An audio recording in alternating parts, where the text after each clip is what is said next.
আপনি যদি শহর শিলচরের কোথাও বেরোনোর কথা ভাবছেন তাহলে আপনাকে বেরোতে হবে কয়েক ঘন্টা আগে ভাগেই, অন্যথায় ট্রাফিক জ্যামে ফেসে আপনি হয়ে যেতে পারেন লেট। কয়েকদিন যাবৎ হাইলাকান্দি রোডে দিনরাত লেগে আছে ট্রাফিক জ্যাম।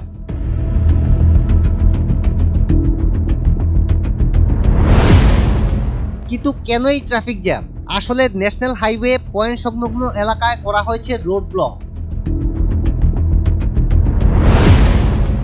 সড়কের মাঝপথে নির্মাণ করা হবে কালভার্ট। এই কালভার্ট নির্মাণের জন্য সুপার স্টপ থেকে চিত্তরঞ্জনের মূর্তি পর্যন্ত সড়কের এক পাশে করা হয়েছে রোড ব্লক। ডাইভার্ট করা হয়েছে সমস্ত ধরনের যানবাহন।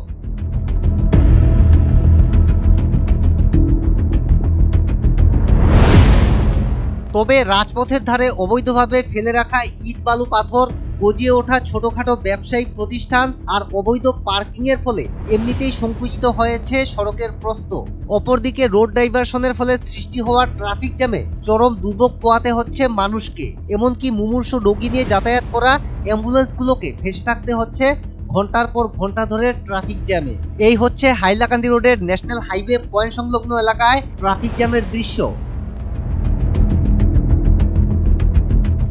তবে রাজপথের ধারে অবৈধভাবে ফেলে রাখা ইট বালু পাথর, গজিয়ে ওঠা ছোটখাটো ব্যবসায়িক প্রতিষ্ঠান আর অবৈধ পার্কিং এর ফলে এমনিতেই সংকুচিত হয়েছে সড়কের প্রস্থ।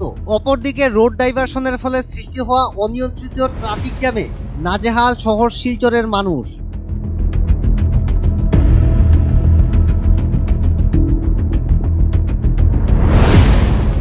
এমন অবস্থায় প্রশাসনের উচিত অন্ততপক্ষে হাইলাকান্দি রোডের নির্দিষ্ট এলাকায় অবৈধ দখলমুক্ত করে যানজট সমস্যার সমাধান করা। Bureau report, north east update.